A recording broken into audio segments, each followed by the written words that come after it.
it's festival season, a time when homes light up with lamps, diyas, and incense sticks. But as celebrations begin, experts are warning about a silent health hazard inside our own homes, and those are incense sticks or incense smoke. The agarbattis that you use, the smoke that comes out of that, is hazardous and how.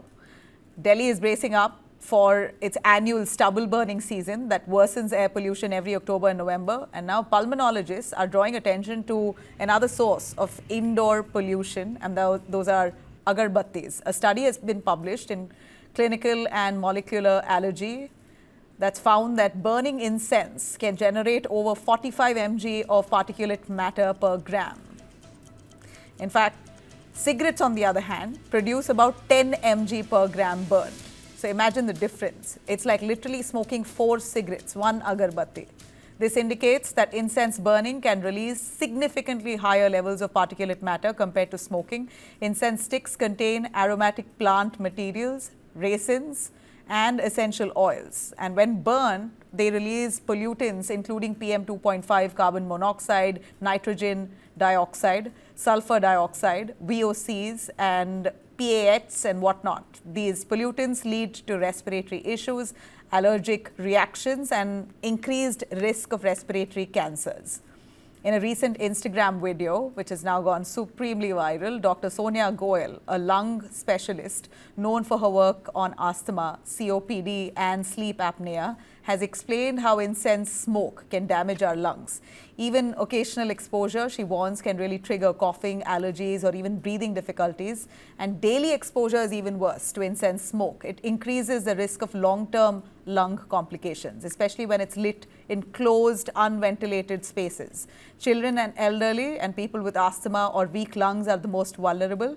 Now, lighting an agarbatti or incense stick is common ritual in many Indian households. The fragrant smoke fills the room, creating quite a calming atmosphere, and also for meditation. It's a great prop, but, well, should you be doing it?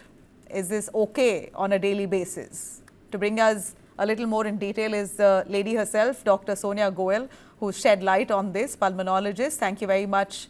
She joins us from Dehradun. I really appreciate, Sonia, for you speaking about this on your social platforms, and we've managed to spot it, and we thought it was important enough because now is the festival season, and an agarbatti is in possibly everyone's house across religions, or an incense stick, even oud, which is so popular in most households that I know. Dr. Sonia, why is this worse than smoking? Hi, thank you so much. First of all, thank you so much for giving me the opportunity to bring this into the light, that whatever we doing in form of rituals and culture is somehow impacting our lives. So we have to be cautious, we have to take some precautions and do it in moderation. So, am I audible? You are. Go on, Hello? we can hear you, we can hear you. Yeah. So lighting incense, that is agarbatti, is worse because it also generates particulate matter, volatile organic compounds, and formaldehyde, other irritants to mucosa, and it irritates our airway.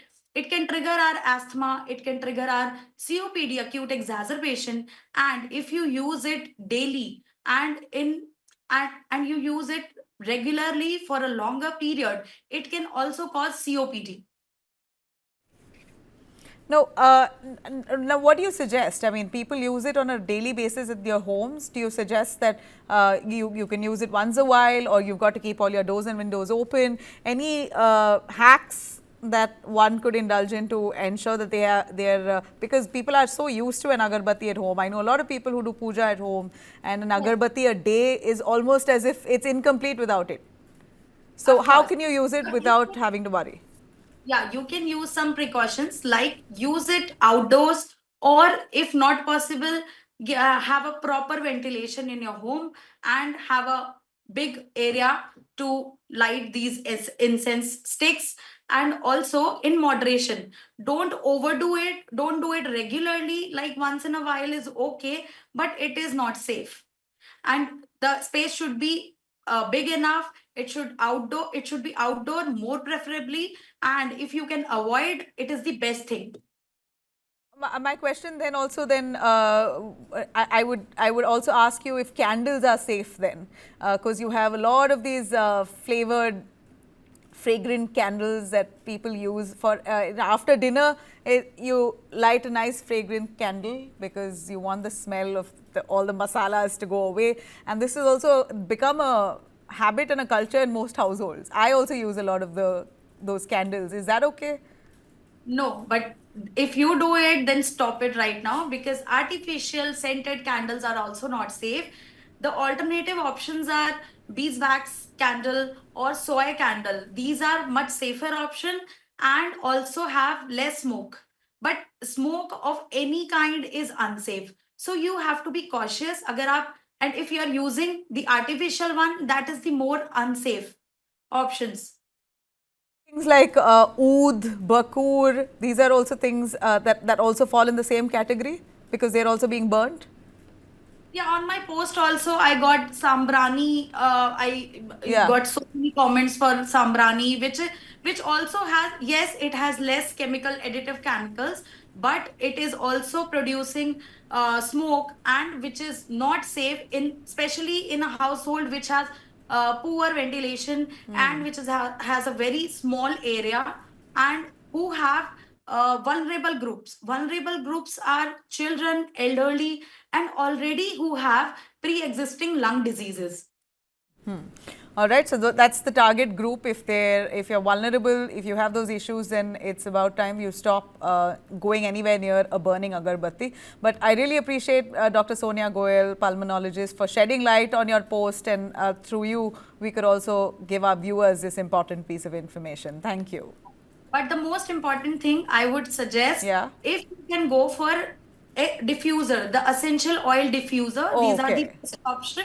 If you want scented aroma around you, which, and prefer the non-irritant one, like chamomile, rose, and lavender. So these are the safer option. And Right. if you look for eucalyptus, peppermint, tea tree, camphor, so these are irritant to. Safer. And the ones you put on through electricity, you put some powder on it and put it in, switch it on. Yes, this That's is the better. best one. Yes, this is the best one which you can use because it is totally smoke free. Ah. And you should use unscented one, the natural scented, like I talked about soy wax candle, Yeah. beeswax candle, the natural non-irritant oil diffusers. Right. So you should use these. All right. Thank you. Thank you, Dr. Sonia, for joining us on that.